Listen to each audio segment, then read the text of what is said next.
Hello students, welcome to free maths. तो आज जो हम लोग देखने वाले हैं वो प्रतिस्थापन विधि है, एक्सरसाइज 3.2 का।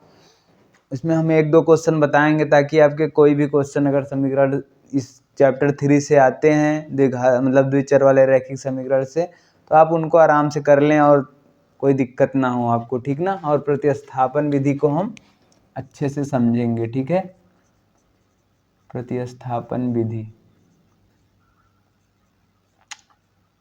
और इसके बाद वाले वीडियो में हम विलोपन विधि भी देखेंगे। विलोपन विधि का हमने क्वेश्चन भी डाल रखा है एक दो, जो भी एग्जाम में पिछले आए हैं, तो आप चैनल पे जाके वीडियोज में देख सकते हैं। दूसरा ऐसे लेक्चर में दिए गए हैं, और इम्पॉर्टेंट क्वेश्चन नाम का प्लेलिस्ट भी आप वहाँ से जाके उसमें भी जो भी इम्पॉर्टेंट क्वेश्चन है हमने उसको भी करवा रखा है, ठीक है।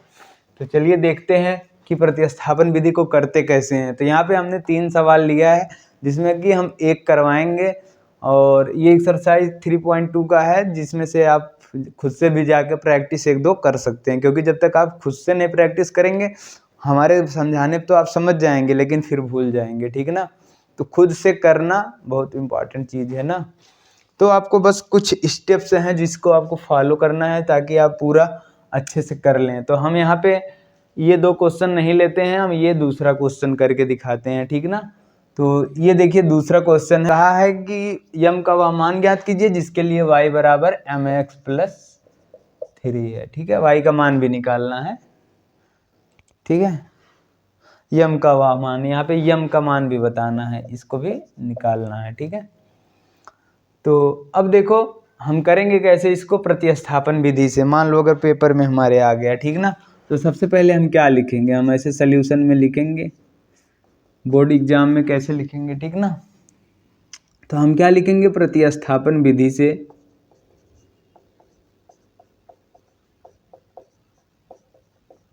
सबसे पहले तो दोनों समीकरण हम लिख लेंगे, समीकरण 1 समीकरण 2, ठीक है। तो सबसे पहले हम लिखेंगे प्रतिस्थापन विधि से, कर रहे हैं तो प्रतिस्थापन विधि से लिखेंगे। अब यहाँ पे लिखेंगे समीकरण 1 से। अगर आप ऐसे करके आते हैं तो पूरी चीज़ें आपकी ढंग से हो जाएंगी, ठीक ना, और पूरा नंबर आपको मिलेगा। तो क्या है समीकरण 1 हमारा, हम पहले लिख लेते हैं 2x + 3y बराबर 11 दिया गया है, और 2x - 4y बराबर -24। तो समीकरण 1 से लिखना था, तो 2 हमको नहीं लिखना है, सबसे पहले समीकरण 1 लिखना है, ठीक है। यहाँ से हम क्या करते हैं, प्रतिस्थापन विधि में थोड़ा सा हम मोरल ही बता देते हैं। क्या होता है कि सबसे पहले हम समीकरण 1 से x का मान निकालते हैं, ठीक है ना। और x का मान निकाल के हम समीकरण 2 में रखते हैं, और समीकरण 2 से तब हमको y का मान मिल जाता है। अगर हम y का मान हमको मिल गया तो उसी को हम समीकरण इसमें रख देंगे, इसको हम समीकरण 3 मान लेंगे, जो अभी x का मान निकालेंगे, ठीक है ना। तो यहाँ से हम x का मान निकालते हैं सबसे पहले। तो हम 2x बराबर क्या लिखेंगे, 11 - 3y, सबको उधर भेज रहे हैं, और अगर 2 गुणा है उधर जाएगा तो भाग हो जाएगा, 11 - 3y बटे 2। ये समीकरण हम इसको 3 मान लिया, ठीक है। अब समीकरण 3 से x का मान समीकरण 2 में रखने पर, ठीक है। सबसे पहले हमने समीकरण 1 से x का मान निकाला और उसको हमने समीकरण 2 में रख दिया, ठीक ना, में रखने पर।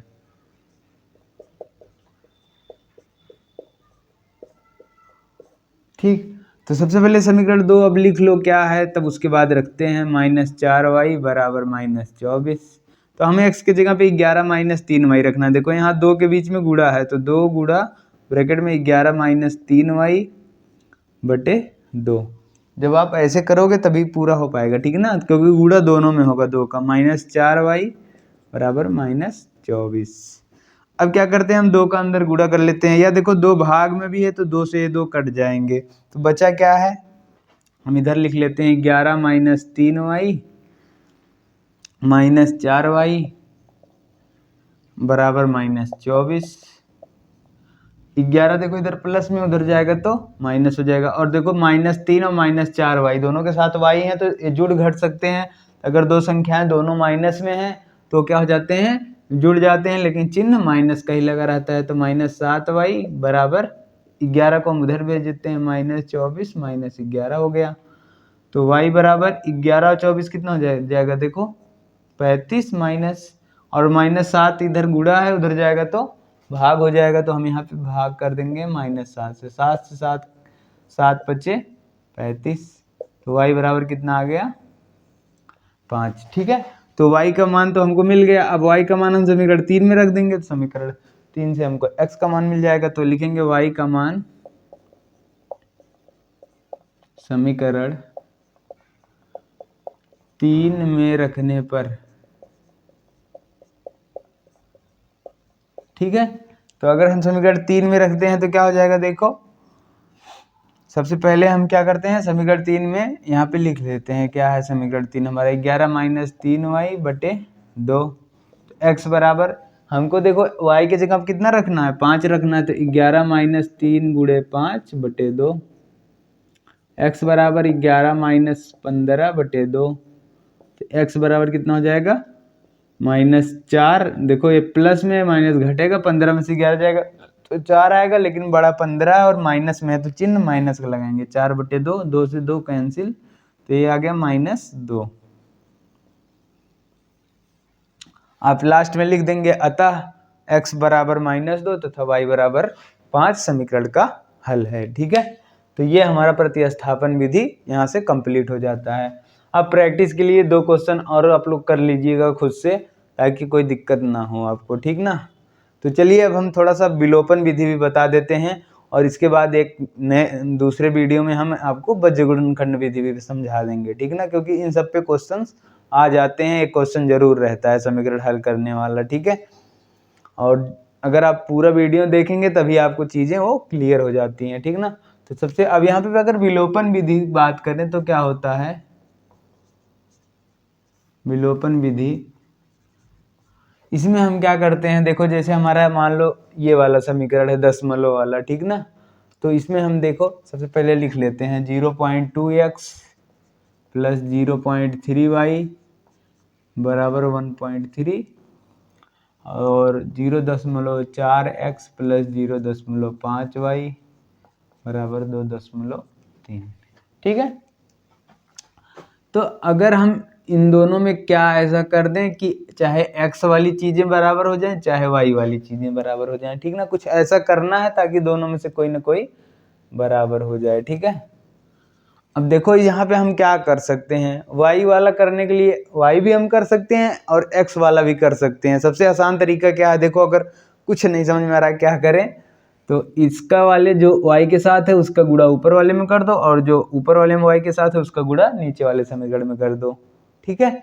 तो ये जो चीज़ें हैं, जैसे 5 या 15, 0.15 यहाँ भी आ जाएगा और 0.15 यहाँ भी आ जाएगा। एक तरीका तो ये है, या हम खुद से समझ लें कि ऐसा कुछ कर लें, x वाला बराबर, देखो यहाँ पे 4 है यहाँ पे 2 है, अगर हम 0.2 का गुणा कर दें, 2 का ही खाली ना, देखो अगर 2 का करेंगे दशमलव, क्योंकि पहले से यहाँ पे है, तो 2 दूना 4, 0.4 आ जाएगा, x वाली चीज़ें बराबर हो जाएंगी। तो हम गुणा कर देते हैं, तो यहाँ पे आ जाएगा 0.4x, गुणा सब में होगा लेकिन सोच के एक को करना, चाहे x वाले को सोच के चाहे y वाले को सोच के, ठीक है ना। तो आप यहाँ पे लिख भी सकते हो समीकरण 1 में 2 से गुणा करने पर, ठीक है। तो हम थोड़ा सा डायरेक्ट कर रहे हैं क्योंकि थोड़ा सा आपको हिंट दे रहे हैं चीज़ों का। 4x प्लस 0.6 और 2.6 हमने गुणा कर दिया एक में, और 2 वाला समीकरण हमको ऐसे के ऐसे लिख देना है, 0.5y बराबर 2.3। अब देखो अगर दोनों का चिन्ह समान है तो हम क्या लिखेंगे, घटाने पर, क्योंकि प्लस प्लस तो घटेंगे नहीं, कटेंगे नहीं, हमको काटना है कुछ भी करके इनको, ठीक ना, जिसको बराबर की हैं, इसलिए हम घटाने पर लिख देते हैं। घटाने के लिए ये माइनस चिन्ह हम बदल देंगे, अगर यहाँ प्लस है तो माइनस, यहाँ प्लस है तो माइनस, यहाँ कुछ नहीं तो प्लस है तो माइनस, ठीक है। ये से ये कैंसिल, और यहाँ बचे क्या है दोनों, देखो 6 में से 5 घटेगा तो 0.1y, और 2.6 में से 2.3 घटेगा तो कितना हो जाएगा 0.3, y बराबर 0.3 बटे 0.1। दशमलव हटाने के लिए हम क्या करते हैं, दशमलव नीचे 1 मान के और 0 से गुणा कर देते हैं, मतलब 10 से ऊपर नीचे अगर हम गुणा कर देंगे तो 3/1, मतलब y बराबर 3 आ गया। अगर हमको y मिल गया तो हमको x निकालना है। x के लिए हम क्या करेंगे, y का मान समीकरण 1 में रख दो या 2 में रख दो। तो हम समीकरण 1 में रख देते हैं, 1 में y का मान रखने पर, ठीक है। एग्जाम पास आ गया इसलिए थोड़ा सा तेज पढ़ा रहे हैं, ठीक ना, ताकि आपको जल्दी से चीज़ें समझ में आ जाए, क्विक रिवीजन हो जाए, आपका समय बच जाए, ठीक ना।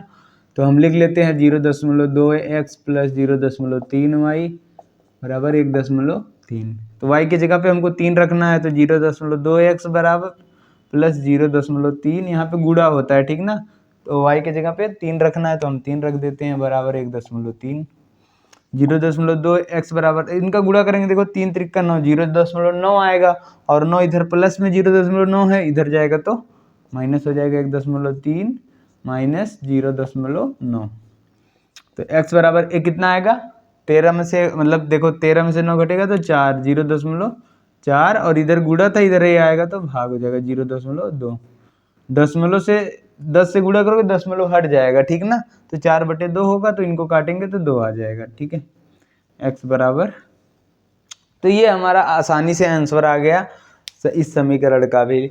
हालांकि इसको विलोपन विधि से नहीं करना था, हमको प्रतिस्थापन से करना था, तो हम यहाँ पे विलोपन भी आपको समझा दिए उसी पे आप लोग, लेकिन इसको प्रतिस्थापन से करके देखिएगा क्या यही आंसर आ रहा है कि नहीं, कमेंट में करके बताइएगा। बाकी मिलते हैं नेक्स्ट वीडियो में और एक नए इम्पॉर्टेंट क्वेश्चन के साथ, और तब तक के लिए आप पढ़ते रहिए। Thank you, all the very best.